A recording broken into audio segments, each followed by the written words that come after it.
அதிகமாக பாதிக்கப்படக்கூடிய பிரச்சனைகள் அப்படின்னு பார்க்கும் பொழுது நிறைய பேர் வந்து, சார் எங்களுக்கு ரொம்ப திருஷ்டியாக இருக்குது, எங்களுக்கு எதுவுமே நடக்க மாட்டேங்குது அப்படின்னு சொல்கிறாங்க. இதெல்லாம் உண்மையாகவே இருக்கா அப்படின்னு சில பேருக்கு சந்தேகமும் இருக்குது. நிறைய பேர் இதனை வந்து ஒத்துக்கொள்வதில்லை. ஆனால் அவர்களுக்கு ஒரு காயமோ ஒரு ரணமோ ஏற்பட்ட பிறகுதான் இது வந்து ஒத்துக்கொள்ளப்படுகிறது. மேஷம், மிதுனம், சிம்மம், துலாம், தனுஷு, அப்புறம் கும்பம், இது போன்ற அமைப்புகள் எல்லாம் அதிகமாக இந்த கண்ணுக்கு தெரியாத இன்விசிபிள் சக்திகளால் பாதிக்கப்படும். முதல் தாக்கம் அப்படிங்கிறது இந்த திருஷ்டி. இதைத்தான் பார்வை கோளாறு அப்படின்னு சொல்றது. இது நம்மளை என்ன பண்ணும் அப்படின்னா, நம்மை முடக்கம் பண்ணும், அல்லது அடுத்தவனுடைய பொண்ணையோ பொருளையோ பெண்ணையோ அவருக்கு தெரியாமல் அபகரித்து விடுவார். இதை தவிர சில இடங்கள் அந்த சின்ன குழந்தைகளுக்கு ஏதோ சின்ன சின்ன பாதிப்புகள் இருக்குது சார், சாப்பிட மாட்டேங்குது சார், இது மாதிரி சொல்லக்கூடிய நபர்கள் நிறையா பேர் இருக்கிறார்கள்.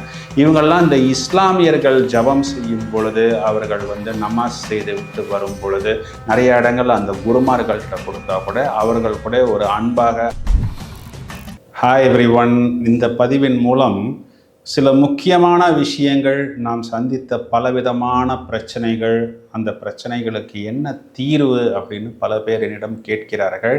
அதிகமாக பாதிக்கப்படக்கூடிய பிரச்சனைகள் அப்படின்னு பார்க்கும் பொழுது நிறைய பேர் வந்து, சார் எங்களுக்கு ரொம்ப திருஷ்டியாக இருக்குது, எங்களுக்கு எதுவுமே நடக்க மாட்டேங்குது அப்படின்னு சொல்கிறாங்க. இதெல்லாம் உண்மையாகவே இருக்கா அப்படின்னு சில பேருக்கு சந்தேகமும் இருக்குது. இப்போது எந்த ஒரு இடத்திலும் ஒரு பாசிட்டிவ் கரண்ட் அப்படின்னு ஒன்று இருக்கும் பொழுது கண்டிப்பாக ஒரு நெகட்டிவ் கரண்ட் அப்படிங்கிறது இருக்குது, இல்லாமல் இருப்பது கிடையாது. இப்போ ஒரு நேர்மறை சக்தி அப்படின்னு ஒரு இடத்தில் இருக்கும் பொழுது இந்த எதிர்மறை சக்தி அப்படிங்கிறது அதே இடத்தில் இருக்கிறது. நிறைய பேர் இதனை வந்து ஒத்துக்கொள்வதில்லை. ஆனால் அவர்களுக்கு ஒரு காயமோ ஒரு ரணமோ ஏற்பட்ட பிறகுதான் இது வந்து ஒத்துக்கொள்ளப்படுகிறது. ஸோ இந்த மாதிரி பிரச்சனைகள் எங்கிருந்து வருகிறது, இதற்கு என்ன சொல்யூஷன், இதுக்காக போய் நம்ம ஒரு நபரை சந்தித்து லட்சக்கணக்கில் பணம் செலவு செய்யாமல் சிம்பிளாக இதுக்கு நம்ம என்ன சொல்யூஷன் பண்ண முடியும் அப்படிங்கிறத டீட்டெயில்டாக பார்ப்போம். இப்போ நம்ம 12 ராசிகள் எடுத்துக்கொண்டோம் அப்படின்னா, இதில் ஆண் ராசிகள் அப்படின்னு பார்த்தோம் அப்படின்னா மேஷம், மிதுனம், சிம்மம், துலாம், தனுஷு, அப்புறம் கும்பம், இந்த 6 ராசிகளுமே ஆண் ராசிகள்.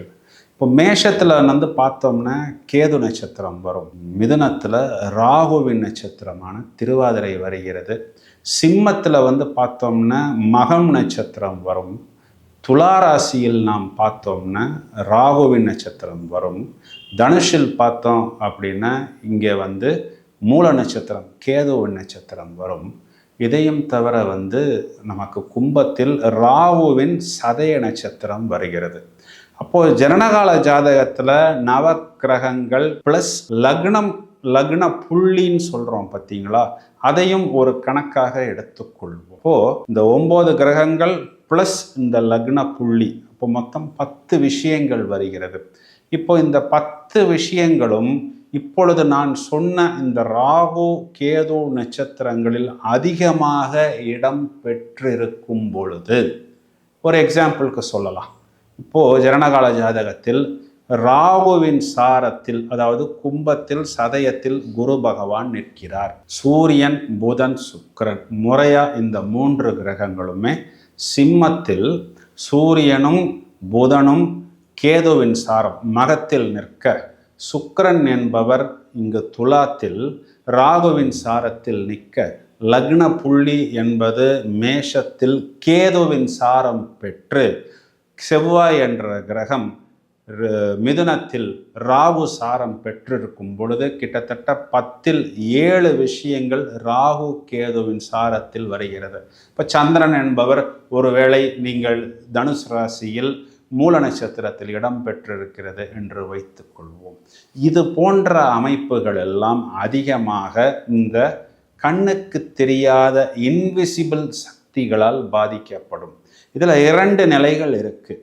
முதல் நிலை என்பது திருஷ்டி, திருஷ்டி அப்படின்னாவே சாஸ்திரத்தில் என்ன சொல்லப்படுகிறது அப்படின்னா, கண்களுக்கு பார்வைக்கு புலனாகாத ஒரு விஷயமாக சொல்லப்படுகிறது. இதுல ரெண்டு நிலையை பார்க்க முடியும். எப்படின்னா, நம்ம ஒரு பெருசா ஒரு வீடு கட்டுறோம், ஒரு கார் வாங்குறோம், இல்லை சொந்தமா ஒரு ஆஃபீஸ் கட்டுறோம், அதுக்கு பின்னாடி ஒரு பெரிய கடன் வாங்குறோம். அப்போ பக்கத்து வீட்டில் இருக்கக்கூடிய நபருக்கோ எதிர் வீட்டில் இருக்கக்கூடிய நபருக்கோ, என்னப்பா அவர் நேற்று வரைக்கும் சைக்கிளில் போயிட்டு இருந்தார், இன்னைக்கு இவ்வளவு பெருசுக்கு ஏதோ ஒன்று கட்டிட்டாரே அப்படின்னு யோசிக்கக்கூடிய அமைப்பு.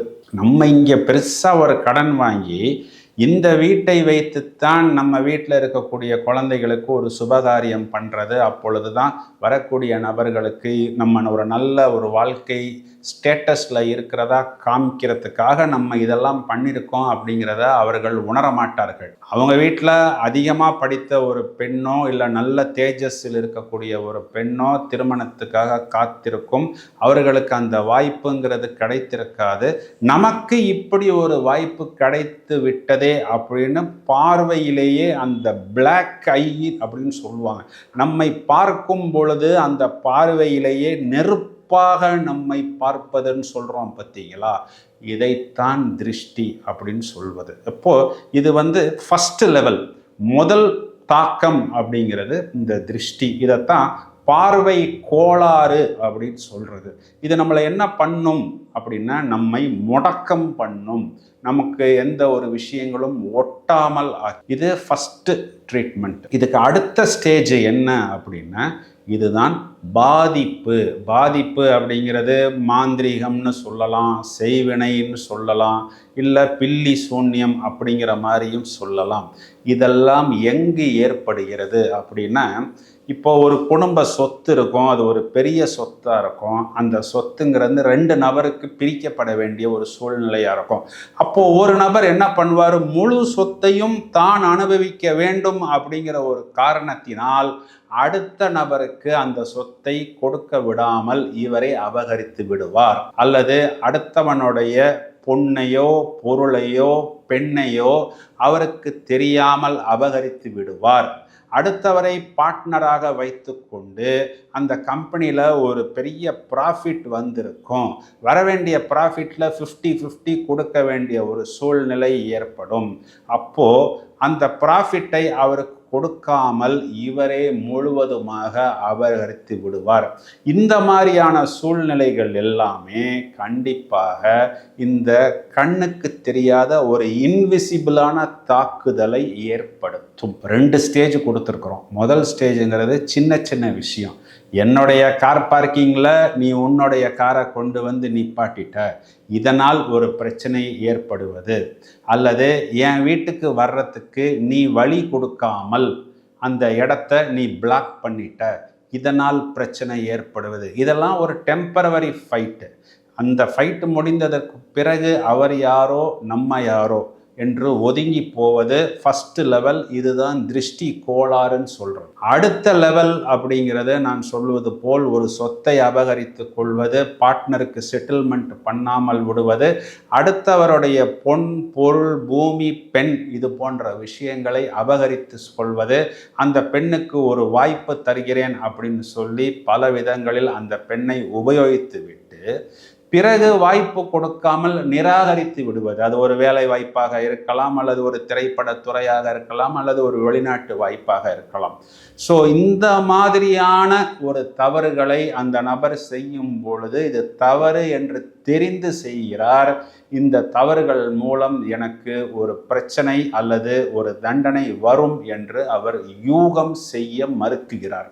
அப்போ அடி வாங்கினவர் என்ன பண்ணுவார், தன்னுடைய இயலாமையை வெளிப்படுத்துவதற்கு அவரிடம் வேறு ஆயுதம் இல்லாமல் இந்த செய்வினை அல்லது திருஷ்டி அல்லது மாந்திரீகம் அல்லது கண்களுக்கு தெரியாத சக்திகளை கையில் எடுத்து பிரயோகம் செய்து விடுகிறார். இதுதான் பிராக்டிக்கலாக நடக்கிறது. இது யாருக்கு அதிகம் வருகிறது, யார் இது போன்ற விஷயங்களை செய்கிறார்கள் அப்படின்னா, நான் ஏற்கனவே சொன்னது போல் இந்த ராகு கேது நட்சத்திரங்களில் அதிகமான கிரகங்கள் சந்திரனும் சேர்ந்து நிற்கும் பொழுது இந்த ராகு கேதுங்கிறது எல்லாமே ஒரு மாயை. இவர்களை இது போன்ற தவறுகளை செய்வதற்கு தூண்டுகிறது. பிறகு இது போன்ற தவறுகளை இவர்கள் செய்த பிறகு அங்கு சனி என்ற ஒரு கிரகம் உள்ளே வந்து அது அஷ்டம சனியாகவோ ஜென்ம சனியாகவோ ஏழரை சனியாகவோ வரும் பொழுது கர்மாவை அனுசரித்து இவர்கள் செய்த தவறுகளுக்கு உண்டான தண்டனையையும் கண்டிப்பாக கொடுக்கிறது. குறிப்பாக இதில் அதிகமாக பாதிக்கப்படக்கூடிய நபர்கள் எல்லாம் ஆண்கள். ஏன்னா இப்போ நான் சொன்னது எல்லாமே ஆண் ராசியில் தான் வருகிறது. அதில் குடும்ப தலைவர்கள் தான் அதிகமாக வருகிறார்கள். இதில் என்னென்னா, இப்போ நான் சொன்னது எல்லாமே நெருப்பு ராசியாகவும் காற்று ராசியாகவும் வருகிறது. இப்போ நெருப்பும் காற்றும் ஒன்றாக சேர்ந்தால் என்ன ஆகும் என்றால், நெருப்பு கபகப கபவென்று பற்றி கொள்ளும். குலதெய்வத்தை கட்டி விடுவார்கள்.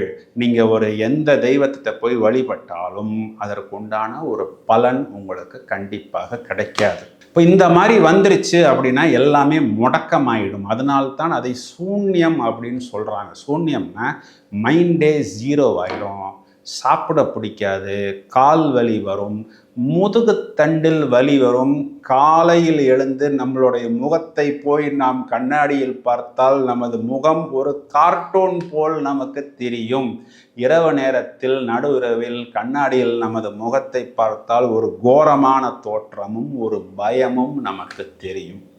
ப்ளஸ் சாப்பிடும்போது சாப்பிட பிடிக்காது, ஏதாவது ஒரு நோய் வந்துடும். அந்த நோய் வந்ததுன்னா அதுக்கு நம்ம என்ன வைத்தியம் பண்ணாலும் அதற்கு ஒரு ட்ரீட்மெண்ட் கிடைக்காது. ஒரு ஸ்கேன் எடுத்து பார்த்தா ஒன்றுமே இல்லைப்பா, நல்லா தானேப்பா இருக்கன்னு சொல்லுவாங்க.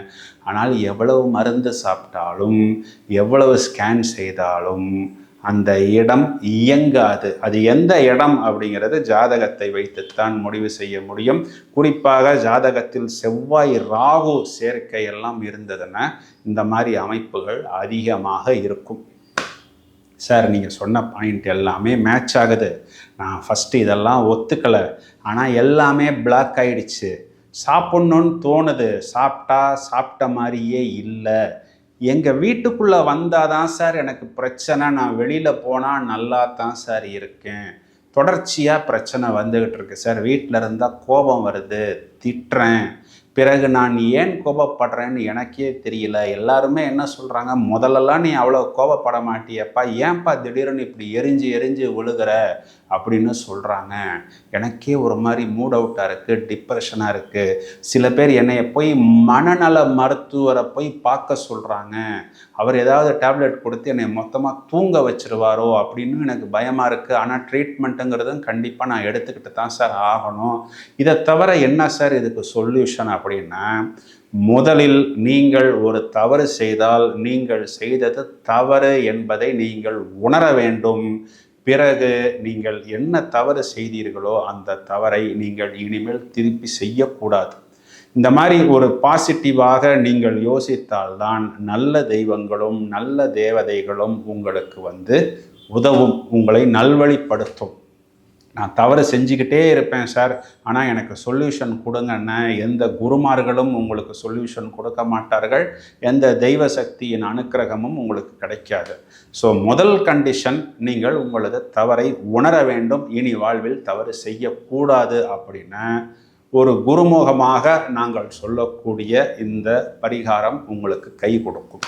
இப்போ இந்த திருஷ்டி கோளாறு அப்படிங்கிறது நான் சொல்வது போல் உங்களது இடத்தில் இருந்தால், உங்களது வீட்டில் இருந்தால், உங்களது இடத்தை சுற்றி நீங்கள் மஞ்சளை எடுத்துக்கொண்டு அந்த மஞ்சளில் கொஞ்சம் சுண்ணாம்பு சேர்த்தால் அது சிவப்பு நிறமாக மாறிவிடும். இதைத்தான் குருதி என்பார்கள். இந்த குருதியை நீங்கள் நீரில் நன்றாக கரைத்து உங்களது இடத்தை சுற்றி, அதாவது அஷ்ட திக்குன்னு சொல்கிறோம் இல்லைங்களா, நார்த் ஈஸ்ட்டு, சவுத் ஈஸ்ட்டு, தென்மேற்கு, வடமே, இந்த அஷ்ட திக்கிலும் உங்களது வீடு தனி வீடாக இருக்கும் பொழுது ஒரு குழியை நோண்டி அந்த இடத்துல ஒரு ஞாயிற்றுக்கிழமையில் சாயந்தரத்துக்கு மேல் நீங்கள் அந்த குருதியை விடும் பொழுது அந்த வீட்டை சுற்றி இருக்கக்கூடிய நெகட்டிவ் எனர்ஜி என்பது கிளியர் ஆகிவிடும். அதற்கு பிறகு ஞாயிற்றுக்கிழமைகளில் நீங்கள் உங்களது வீட்டு வாசல் இருக்குது பார்த்தீங்களா, அந்த வாசலில் 6 தீபம், லெமன் தீபம், அதாவது லெமனை கட் பண்ணி அதன் மூலம் தீபம் வைத்து நீங்கள் பிரத்யங்கரா, வாராகி, இல்லைன்னா முருகன், இந்த மாதிரி உக்கிரமான தெய்வங்களுக்கு உண்டான வழிபாடுகள் செய்யும் பொழுது தொடர்ச்சியாக 6 வாரங்கள் செய்து வந்தால் நல்ல ஒரு வைப்ரேஷன் அந்த வீட்டில் கிடைக்கும். அதே நேரத்தில் அந்த வீட்டுக்குள் சாம்பிராணி போடும் பொழுது கொங்கிலியம், வெண்கடுகு இந்த 2ஐயும் வைத்து நீங்கள் சாம்பிராணி போட்டால் கண்டிப்பாக அந்த வீட்டில் இருக்கக்கூடிய நபர்களுக்கு அந்த நோய், அந்த டிப்ரெஷன்லாம் போய் ஒரு பாசிட்டிவ் எனர்ஜி அப்படிங்கிறது கிடைக்க ஆரம்பிச்சிடும். அது ஒருவேளை வாகனமாக இருந்தால், ஒரு பெரிய வாகனத்தை நாங்கள் வைத்து கொள்வதன் மூலம் எங்களுக்கு இந்த பிரச்சனை அப்படிங்கிற மாதிரி இருந்ததுன்னா அந்த வாகனத்தில் நீங்கள் ஒரு குதிரை லாடம் வைத்து கொள்ளலாம். ஒருவேளை ஒரு பெரிய வீடாக இருக்குது அப்படின்னா அந்த வீட்டு வாசலில் அந்த தாய் நிலையில் குதிரை லாடத்தை நீங்கள் வைத்து கொள்வதன் மூலம் நிறைய நெகட்டிவ் வைப்ரேஷன்ஸ் அந்த வீட்டையும் அந்த வீட்டை சுற்றி இருக்கிற இடத்துலிருந்தும் உங்களுக்கு கிளியரன்ஸ் ஆகிவிடும். சார், இது திருஷ்டியை ரிமூவ் பண்ணுறதுக்கு நீங்கள் சொல்லிட்டீங்க, ஒருவேளை எங்களுக்கு பெரிய பாதிப்பு இருக்குது சார், அந்த பாதிப்பு கிளியர் ஆகணும் அப்படின்னா என்ன பண்ணலாம் அப்படின்னா, நீங்கள் யாரையும் போய் பார்த்து லட்சக்கணக்கில் காசெல்லாம் செலவு பண்ண வேணாம். அஷ்டமி திதிகளில் இல்லை பௌர்ணமி திதிகளில் குறிப்பாக இந்த பிரத்யங்கரா யாகம் செய்வது, சஷ்டி திதிகளில் நீங்கள் முருகனுக்கு சூர சம்ஹார யாகம் செய்வது, துர்கா யாகம் செய்வது போன்ற விஷயங்களில் நீங்கள் ஈடுபாடு செய்யும் பொழுது உடல் அளவிலும் மனதளவிலும் உங்களுக்கு ஏற்பட்டுள்ள தாக்கம் அப்படிங்கிறது கிளியர் ஆகிடும். ஆனால் இதெல்லாம் ஒருவேளை உங்களுக்கு இருக்கா அப்படிங்கிறத நீங்கள் எப்படி கன்ஃபார்ம் பண்ணலான்னா பிரசன்ன ஜாதகத்தின் மூலம் கன்ஃபார்ம் பண்ணலாம். அதாவது அந்த நேரத்தில் நாம் ஜாதகம், பிரசன்ன ஜாதகம் எடுக்கும் பொழுது அஷ்டமாதிபதி ப்ளஸ் சத்ரு ஸ்தானாதிபதி, அதாவது 6ஆம் வீட்டுக்கும் 8ஆம் வீட்டுக்கும் அதிபதியான கிரகங்கள் ஒன்றாக சேர்ந்திருந்தால் அந்த கிரகத்தின் தன்மையை பொறுத்து நீங்கள் அதற்குண்டான தீர்வை எடுத்துக்கொள்ள வேண்டும்.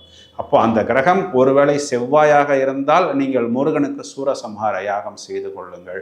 அந்த கிரகம் ஒருவேளை சந்திரனாக இருந்தால் அம்மனுக்குன்னா நம்ம சோட்டானிக்கர பகவதியில் போய் குருதி பூஜை செய்யலாம், இல்லைன்னா பிரத்யங்கர யாகம் செய்யலாம், இல்லைன்னா வாராகி யாகம் செய்யலாம், இல்லைன்னா சூலினி துர்கா யாகம் செய்யலாம். இந்த மாதிரி யாகம் செய்து அந்த யாக கலசத்தில் இருக்கக்கூடிய அந்த தண்ணீரை வைத்து அபிஷேகம் செய்வதன் மூலம் பலவிதமான கண்ணுக்கு தெரியாத பிரச்சனைகளிலிருந்து நீங்கள் தெளிவு பெறலாம் அப்படிங்கிறது நிதர்சனமான உண்மை. தெளிவு பெற்ற பிறகு உங்களால் பாதிக்கப்பட்ட நபர்கள்ட்ட போய் நீங்கள் அவர்களுக்கு கொடுக்க வேண்டிய அந்த பாகத்தை கொடுத்து, இதற்கு பிறகு நீங்கள் வாழ்வில் இது போன்ற தவறுகளை செய்யாமல் இருப்பதுதான் உங்களுக்கு கண்டிப்பாக பாதுகாப்பு என்பது ஏற்படுத்தி கொடுக்கும். ஸோ தவறை நாம் திருத்தி கொள்ள வேண்டும். அதையும் தவிர இந்த 4 வேதங்களில் அதர்வண வேதம் அப்படிங்கிறது சொல்லப்பட்டது முழுவதுமாகவே இந்த கண்ணுக்கு தெரியாத சக்திகளிலிருந்து நாம் எவ்வாறு நம்மளை பாதுகாத்து கொள்வது அப்படிங்கிற விஷயங்கள் தான் கொடுக்கப்பட்டுள்ளது. அதற்குள்ள இருக்கக்கூடிய மெயினான அம்சங்கள் முழுவதும் இந்த பதிவில் கொடுத்துள்ளேன். அஷ்டமி திதிகளில் ஒருவேளை உங்களுக்கு பாதிப்பு கொடுத்த கிரகம் சனியாக இருந்தாலும் நீங்கள் பைரவர் யாகம், பைரவர் வழிபாடு செய்வதன் மூலம் நீங்கள் கண்டிப்பாக உங்களுக்கு உண்டான தீர்வை பெற்றுக்கொள்ளலாம். நண்பர்களே, இப்பொழுது நான் கொடுத்துள்ள இந்த அனைத்து விஷயங்களுமே உங்களுக்கு நல்ல அபிவிருத்தியை ஏற்படுத்தி கொடுக்கும். இந்த மாதிரி விஷயங்கள்லாம் முடித்த பிறகு ஒரு பீச்சுக்கு போய் அந்த சால்ட் வாட்டரை எடுத்து கொண்டு நாம் குளிக்கக்கூடிய அந்த நீரிலும் நம்மளது சுத்தம் செய்யக்கூடிய நீரிலும் வீட்டில் இருக்கக்கூடிய விஷயங்களெல்லாம் இந்த சால்ட் வாட்டரை வைத்து நாம் சுத்தம் செய்த பிறகு அந்த வீட்டில் நல்ல ஒரு நறுமணம் கமல செய்வது, இந்த முருகனுடைய ஸ்தோத்திரம், நரசிம்மர் ஸ்தோத்திரம், ஹனுமான் சாலிசா போன்ற விஷயங்களை நாம் உபயோகிப்பதன் மூலம் நிறைய பாசிட்டிவ் வைப்ரேஷன்ஸை பெற முடியும். இதை தவிர சில இடங்கள் அந்த சின்ன குழந்தைகளுக்கு ஏதோ சின்ன சின்ன பாதிப்புகள் இருக்குது சார், சாப்பிட மாட்டேங்குது சார், இது மாதிரி சொல்லக்கூடிய நபர்கள் நிறையா பேர் இருக்கிறார்கள். இவங்கெல்லாம் இந்த இஸ்லாமியர்கள் ஜபம் செய்யும் பொழுது அவர்கள் நமாஸ் செய்து விட்டு வரும் பொழுது நிறைய இடங்கள் அந்த குருமார்கள்ட்ட கொடுத்தா கூட அவர்கள் கூட ஒரு அன்பாக அந்த குழந்தைக்கு ஏற்பட்டக்கூடிய அந்த சின்ன சின்ன விஷயங்களை கிளியர் பண்ணி அந்த குழந்தைகளுக்கு உண்டான பாதிப்புகளை கிளியர் செய்திருக்கிறார்கள் அப்படிங்கிறது நிதர்சனமாக நிறைய பேருக்கு தெரியக்கூடிய விஷயங்களாக இருக்கின்றன. அப்போது நிறைய பிரச்சனைகளுக்கும் அதற்குண்டான சொல்யூஷன்ஸும் நாம் இந்த பதிவில் கொடுத்துள்ளோம். ஒருவேளை உங்களது நண்பர்களுக்கு இந்த மாதிரி ஏதாவது ஒரு சின்ன சின்ன பாதிப்புகள் இருக்கும் பட்சத்தில் இந்த பதிவை நீங்கள் அவர்களுக்கு ஷேர் செய்யுங்கள். தொடர்ந்து இணைப்பில் இருங்கள். பல அரிய தகவல்கள் தயாராகி கொண்டிருக்கிறது. Thank you friends.